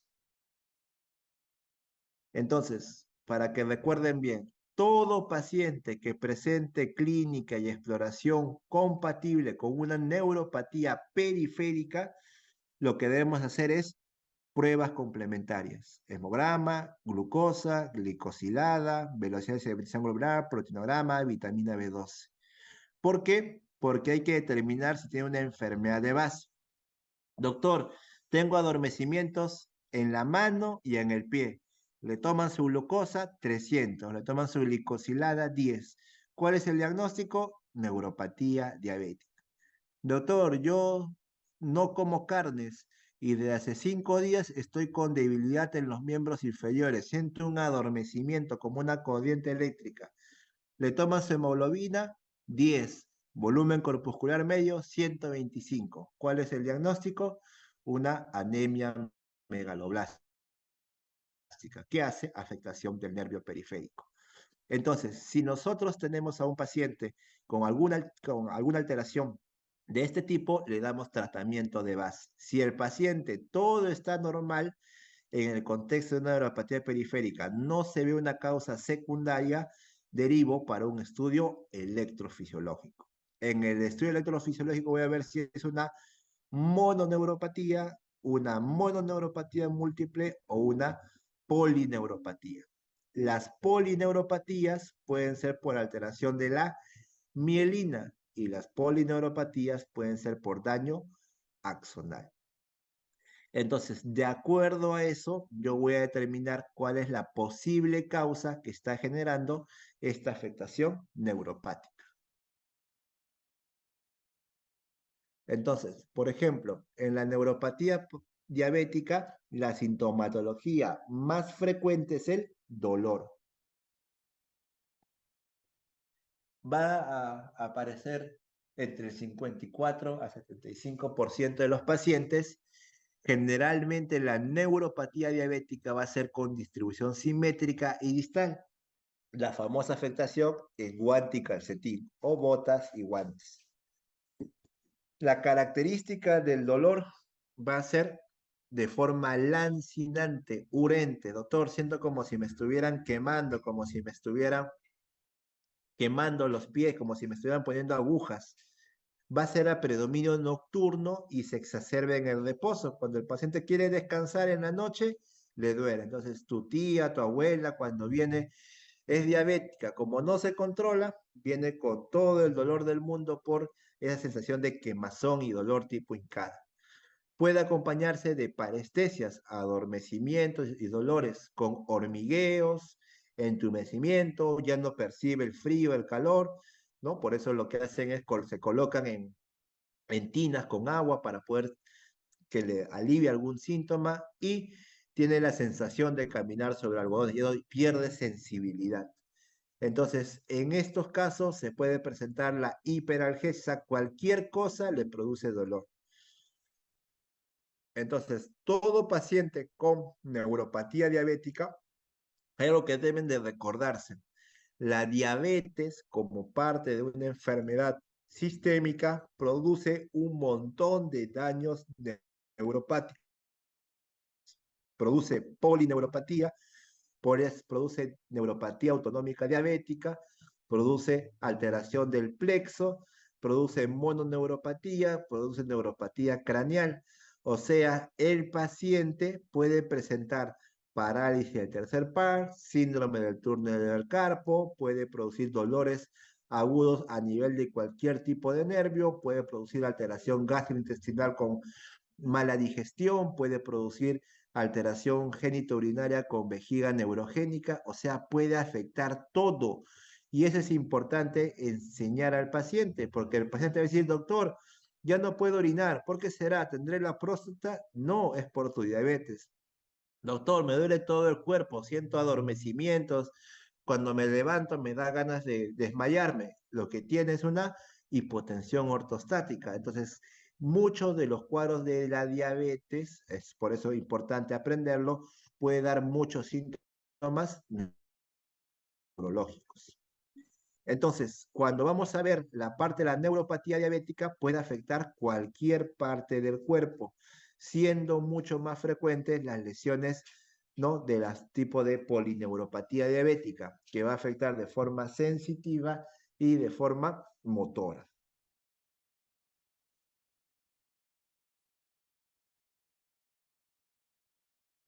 Entonces, cuando nosotros nos digan, doctor, mi paciente viene por un cuadro de adormecimiento y dolor en miembros inferiores, le duelen los pies y le duelen las manos. Está asociado, doctor, que él es diabético, le he tomado su glucosa, está en 500. Entonces, ¿cuál es su diagnóstico? Una polineuropatía diabética. Tengo un paciente que viene, doctor, y no puede orinar, trata, esfuerza y luego solamente orina en gotitas. Es diabético. ¿Cuál es mi sospecha? Una vejiga neurogénica. Entonces, cada una de las afectaciones de la parte sistémica puede producir alteraciones neuropáticas. Por eso nosotros tenemos que hacer el control de estos síntomas basados en el control del punto de vista de la parte de la enfermedad. Entonces, cuando nosotros tengamos un ejemplo, ¿no? Como, como un ejemplo típico. Si el paciente, por ejemplo, te dice, doctor, mi paciente está con desequilibrio, está con ataxia, no mueve bien el ojo, doctor, y está con un estado de agresividad y es consumidor de alcohol, yo digo, esta es una encefalopatía de Wernicke y está asociado a la déficit de tiamina. Doctor, mi paciente tiene la lengua así toda depapilada. Mi paciente, doctor, no come carne.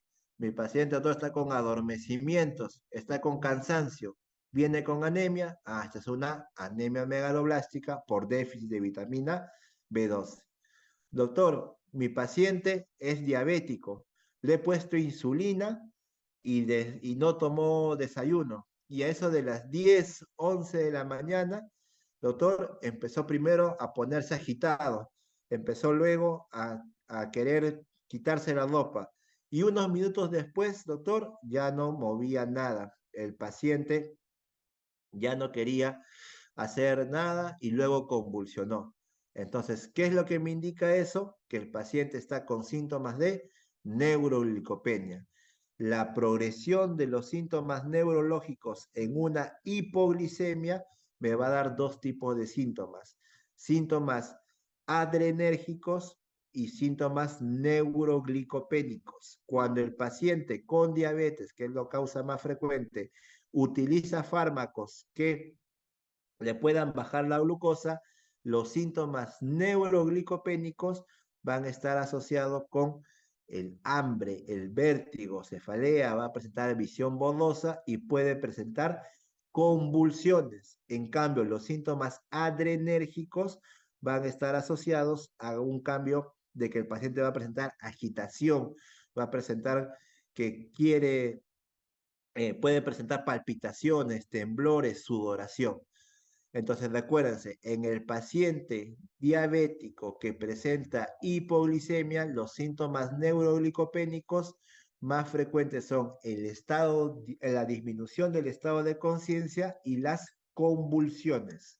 No se olviden que las convulsiones es un tipo de característica del paciente con hipoglicemia.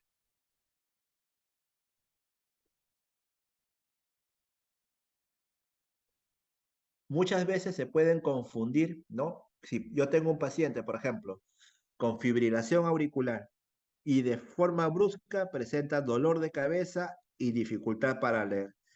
Y uno dice, ah, doctor, no tiene compromiso motor, puede levantar los brazos, puede levantar las piernas. Y uno dice, ah, esto debe ser otra cosa, debe ser por la fibrilación, una palpitación y por eso está con una afectación. Entonces, siempre nosotros cuando tengamos pacientes con algún tipo de cuadro de cefalea, dificultad para leer, dificultad para pasar los alimentos, náuseas, vértigo y mareos, siempre hay que hacer examen visual. Si el paciente tiene algún tipo de afectación visual, hemianopsia, cuadrantopsia, siempre nosotros tenemos que sospechar que la lesión es por una lesión a nivel de la cerebral posterior. Recuérdese porque muchos cuadros de cefalea, muchos diabéticos te van a decir, doctor, tengo alteración visual. Y la diabetes puede producir alteración visual mediante la retinopatía diabética. Pero si el paciente presenta hemianopsia o cuadrantopsia, eso es afectación vascular. ¿Qué afectación vascular? De la cerebral posterior. No se olviden eso. Paciente con cefalea, síntomas como mareo, vértigo, dificultad para leer. Entonces, siempre esos pacientes tengo que valorar, ¿tiene o no tiene déficit de campo visual? Si tiene déficit de campo visual, o sea, hemianopsia, cuadrantopsia, mi sospecha es de una lesión vascular. Si es una lesión vascular, lo que tengo que pensar es una afectación de la cerebral posterior. No se olviden. Por ejemplo, si tengo un paciente, varón de 30 años, hace un año presenta un episodio semanal de cefalea, de lenta instauración, con dolor que es más o menos, y lo compara con una venda apretada alrededor de la cabeza. Además, presenta contracción de los músculos del cuello, dura de 4 a 10 horas. Le hago examen físico, todo el examen y está normal. ¿Cuál es la característica o cómo haría el diagnóstico? Dolor tipo en banda, tiempo de duración de 4 a 10 horas, dolor a nivel de la parte posterior del cuello, una cefalea tensional. Doctor, el paciente presenta un dolor decudente de tipo pulsátil. Ya tiene 4 años, doctor. Se localiza a nivel frontoparietal y puede ser muy intensa, doctor. Y cada vez está que le recude más y más los eventos, doctor. Este mes, por ejemplo, ha ido 10 veces a la emergencia por este tipo de dolor. Entonces, ¿ese dolor qué es? Un dolor tipo migraña. ¿Por qué? pulsátil, loculación frontoparietal, de forma decudente, muy intensa, se intensifica al sonido, al ruido y el ejercicio lo exacerba, entonces una migraña. Doctor, ¿y qué puedo hacer para prevenirlo? Ah, ya, terapia de primera elección, el propranolol. Entonces, así ustedes tienen que ir resolviendo cada uno cuando a ustedes le llegue pacientes, cuál es la posibilidad de la causa que esté generando sus malestares. Por último, vamos a ver lo que es la parte de lo que es la neuropatía por síndrome de Guillain-Barré. Eso obviamente también ya lo hemos hecho en la clase teórica, pero para poner los puntos más importantes. En todo paciente con síndrome de Guillain-Barré es la principal causa de parálisis flácida aguda. Es un compromiso simétrico de la debilidad muscular.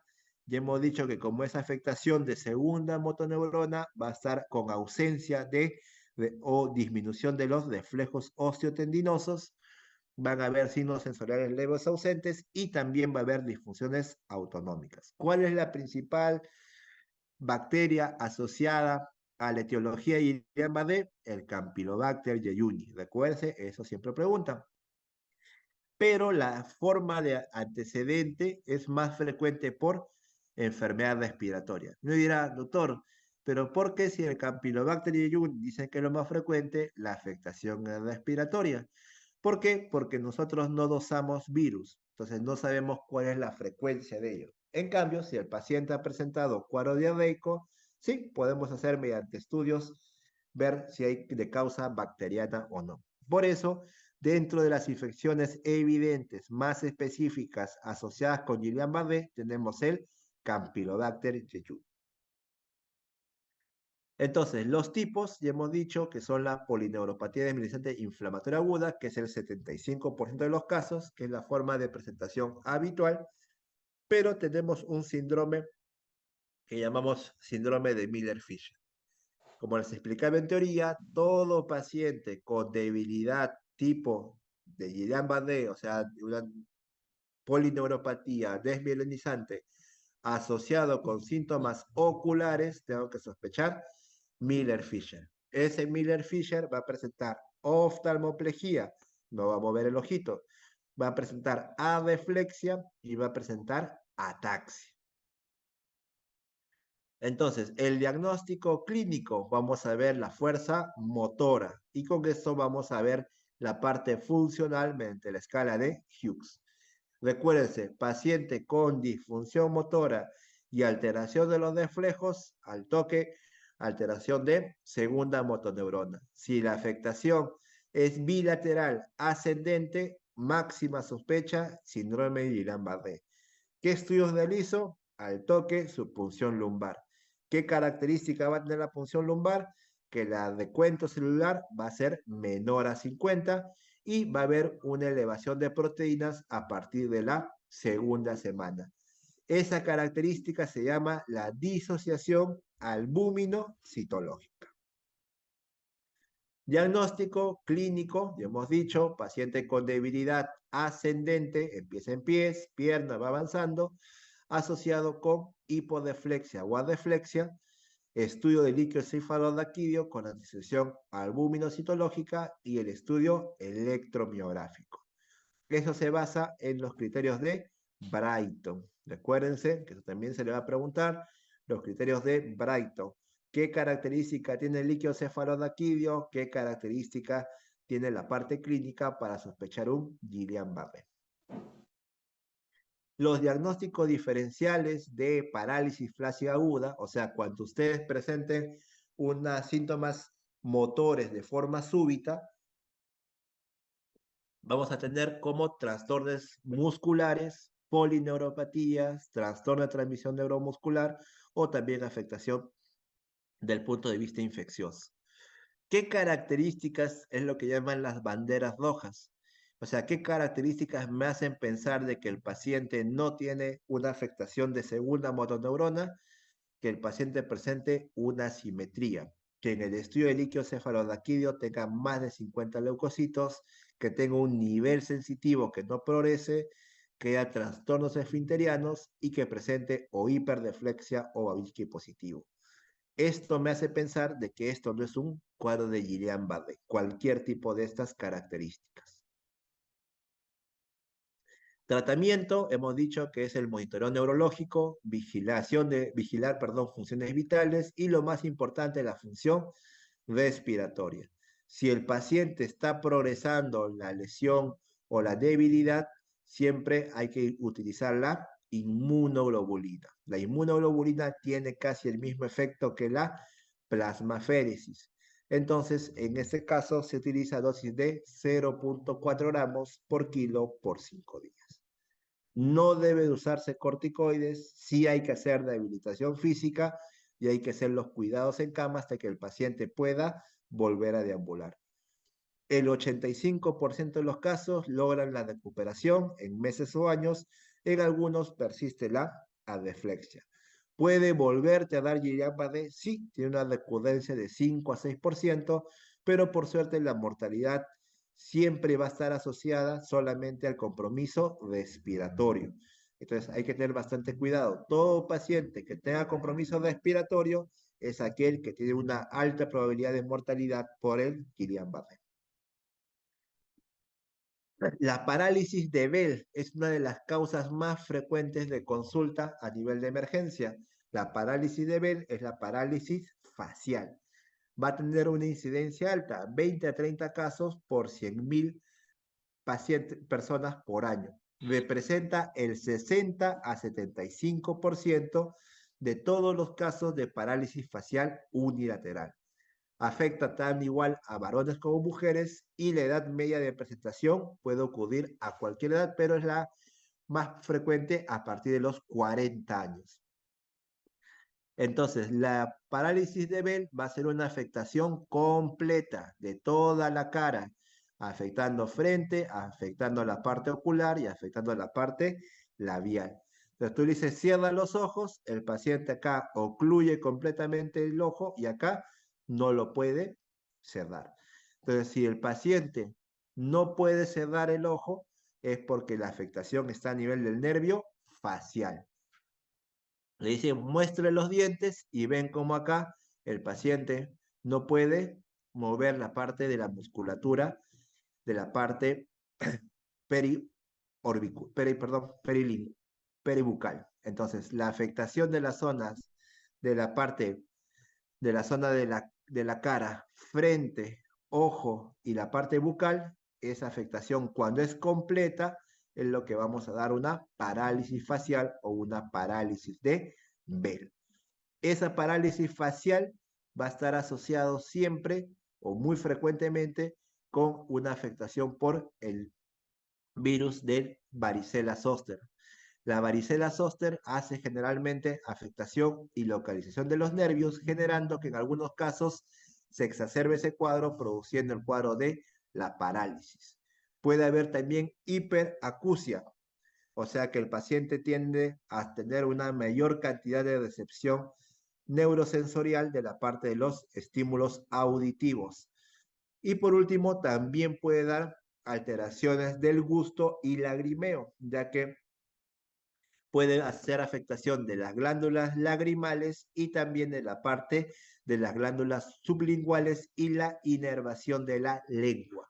Entonces recuerden que el paciente puede presentar, aparte de la parálisis facial, va a presentar hiperacusia y alteración del gusto y lagrimeo.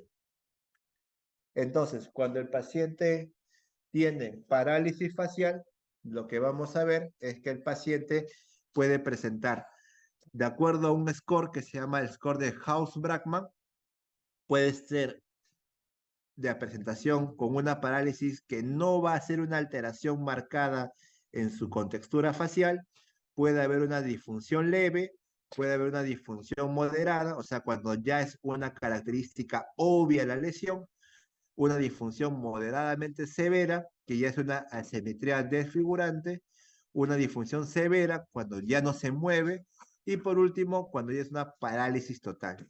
Entonces, el score de House-Brackmann me ayuda para poder yo determinar el tratamiento del paciente.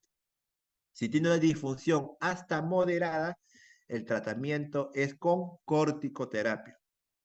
Y si la disfunción es moderadamente severa hacia adelante, se da corticoterapia asociado con el uso de antivirales. Entonces, recuérdense, si el paciente presenta un House-Bragman 1, 2, 3, el tratamiento es solo con corticoides. Si presenta 4, 5, 6, el paciente se le da corticoides y antivirales. Entonces, no se olvide, la dosis de corticoterapia es de prednisona de 50 a 70 miligramos por día. Ese tratamiento debe de continuarse por lo menos por una semana. Entonces, la dosis de corticoide en una parálisis facial es de 50 a 70 miligramos por día. Ya no se le da 5, 10, 20 como le dan. Y lo otro es que si el paciente tiene afectación desde el punto de vista con un House-Brahman 4, 5, 6, también le voy a dar corticoides a esa dosis, pero le voy a agregar un antiviral. ¿Qué antiviral le voy a dar? Como hemos dicho, una de las posibles causas es la presencia de el virus de varicela zoster. Voy a darle o aciclovir. El de elección es el valaciclovir. El valaciclovir viene de 1000 miligramos y se da 1000 miligramos cada 8 horas por 7 días. En cambio, si no tienes el valaciclovir, que es lo más frecuente que tengas en tu emergencia, lo que lo vas a dar es el aciclovir. El aciclovir, a pesar de que no tiene la misma respuesta del punto de vista de los síntomas, vamos a darle el aciclovir en pacientes que tengan House-Bragman 4, 5 o 6. En estos pacientes le vamos a dar el aciclovir 400 miligramos 5 veces al día por 10 días. Entonces recuérdense, en una parálisis facial es una parálisis completa, o sea, que va a afectar la parte de los músculos de la frente, de la parte del ojo y de la parte bucal. Cuando la parálisis es completa, yo hablo de parálisis de Bell o parálisis facial. En esos casos, mi tratamiento va a ser con corticoterapia o corticoterapia con terapia antiviral. ¿De qué va a depender? De la forma de presentación, mediante el score de House-Bragman. Si el House-Bragman es 1, 2 o 3, voy a darle corticoides entre 50 a 70, máximo 80 miligramos de prednisona. Idealmente iniciamos con 60 miligramos. Entonces, le voy a dar 60 miligramos de prednisona durante 7 días. Y si el paciente presenta un House-Bragman 4, 5, 6, le doy prednisona, igual 60 miligramos, cada 24 horas y le agrego un antiviral.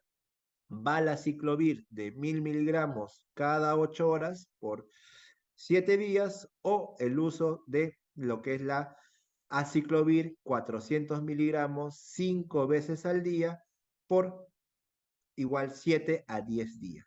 ¿Ya? Entonces, ese es importante que ustedes recuerden el tratamiento y dosis de los fármacos para lo que es la parálisis facial. Listo, chicos. Entonces, el día de mañana vamos a hacer la parte de meningoencefalitis, que eso siempre viene, un poco de la parte de epilepsia, para hacer lo que es el manejo de los más importantes, crisis convulsivas, crisis focales, y lo que es la parte de enfermedad neuromuscular, o sea, lo que es miastenia gravis. Esos 3 temas de importancia. Y si tienen ustedes algunas preguntas con respecto a algún tema, me lo hacen saber para que yo también podamos enfocarnos bien en algunas preguntas que ustedes algunos hayan quedado en las clases teóricas. ¿Ok? Entonces nos vemos mañana por la tardecita para poder hacer y completar los demás. Ok, doctor, muchísimas gracias. Gracias, doctor. Gracias. Gracias, doctor. Gracias, doctor. Gracias, doctora. Gracias, doctor. Gracias, doctor. Chicos, se les va a pasar por favor una Doctor. encuesta que le he enviado a sus delegados. Por favor, llenen lo que es como la asistencia, ya que la universidad nos está pidiendo la asistencia a los talleres. Entonces, por favor, lo llenan, es rapidita.